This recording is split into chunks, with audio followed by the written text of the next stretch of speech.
Okay mga boss, mayroon tayo dito mga Joson Party Box na iba't ibang klase. Meron tayo dito Joson Lasale, Joson Ateneo, Joson UST at Joson UP mga boss. Titignan natin kung ano yung pinakamalinaw sa kanilang apat mga boss. Try natin mag-vocal testing mga boss yung kanta ba. Kung ano yung pinakamalinis sa kanila tumunog mga boss. So dito mga boss, tignan nyo yung volume natin. Lahat yan naka full volume. Pero normal mode lang mga boss. Hindi tayo gagamit ng bass boosted. So dito mga boss sa Joson UP natin ay volume natin dyan ay 32. Pinaka max volume niya mga boss. Tapos dito naman boss sa UST natin ay volume ay 32 mga boss. Sa atin na yan naman mga boss ay volume natin as 32 din. Tapos dito sa Lasale natin mga boss ay 40. Yan. So tapos gagamit lang tayo dito ng isang song mga boss. Para naman makita nyo kung ano yung difference nila ng apat mga boss. So gagamit tayo ng Bluetooth using this gadget. So let's go. So, bali full volume din yan dito mga boss. Gagamit lang tayo ng YouTube mga boss. Okay, so uunahin muna natin yung pinakamaliit doon sa gilid mga boss, which is yung Joson Lasale natin. Try natin na i-connect mga boss, Joson Lasale mga boss. Hindi ko alam yung talagang tawag dito kung Joson Lasale ba o Joson Lasale. So, let's go. Isang song lang mga boss, full volume, lahat yan. Naka full volume. Let's go.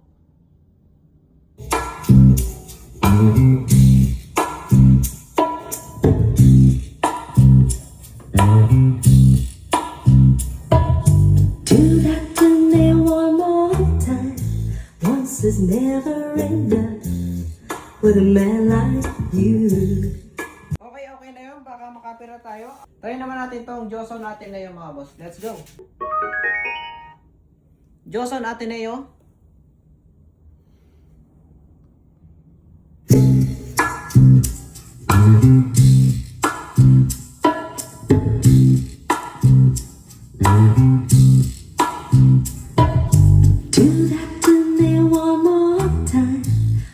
Is never enough with a man like you.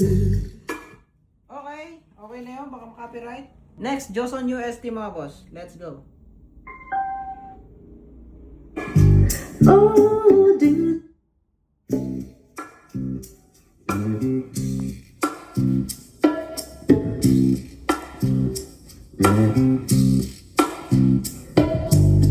that to me one more time.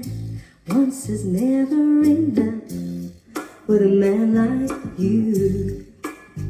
Oh, do that to me. Okay, so okay na yun. So, nalasan nyo na lang ang iyong pandinig. Disconnect natin ng Joson UST. Let's go. Joson UP yung pinakamataas doon mga boss. Try natin. Let's go. Joson UP. Ganun yung ano ng Joson UP. Maestro.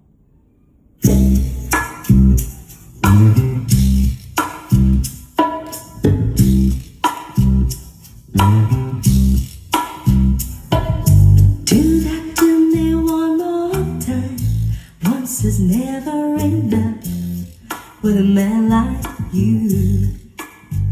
Oh, do that to me. Okay, so siguro naman alam niyo na kung ano yung pinakamagandang tunog dyan mga boss. In fairness, this Joson UP Party Box mga boss. At bonus mga boss, patutunogin din natin si Nobita. Let's go. Tunogin natin ang Nobita natin mga boss. So ano lang, 75% volume. Ay hindi, 50%. Tapos yung sub niya is 50% din. Yan. Tunogin din natin sa ang ating pambato. Let's go.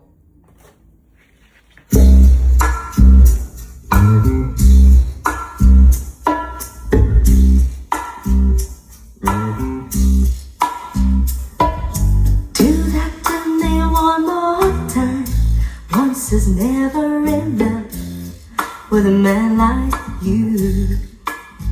Oh, do that to me one more time. I can never get enough of a man like you. Oh. Ang linis! So yun lang mga boss. Nakita nyo naman kung ano ang better sa kanilang apat mga boss. Apat lang mga boss. Hindi natin kasali si Nobita dyan kasi sobrang better yan. Di joke lang. Itong apat mga boss, nasa pandinig nyo naman yan kung ano yung malinis sa inyo. Tunog mga boss, by vocal mga boss. So pakita ko na lang sa inyo yung mga price niyan mga boss. Let's go. Okay. So, yung specs, ikukuhan ko na lang siguro yung picture nito para makita nyo ng maigi mga boss, no? So, yung Lasale natin mga boss ay price niya is 7,400. Yung UST natin mga boss, yung yung pink 7,900. 7,400 yung Lasale mga boss, 7,900 USD. Tapos, yung Ateneo natin ay 8,800. Tapos, ito namang UP natin mga boss, 10,500. 10,500 Joson UP. 7,900. Ito, Joson USD. Tsaka Ateneos, 8,900. Tapos, 7,400. Yun lang mga boss. Kung gusto nyo umorder na mga Joson Party Box mga boss, isi-send ko yung link ng Joson mismo. O kayong bibili sa hindi store mismo ng Joson mga boss, kasi yung iba nagbebenta ng mura tapos pag baka may scam pa kayo. So isi-send ko yung talaga official store ng Joson mga boss kung saan ko nabili ang mga Joson Party Box na ito.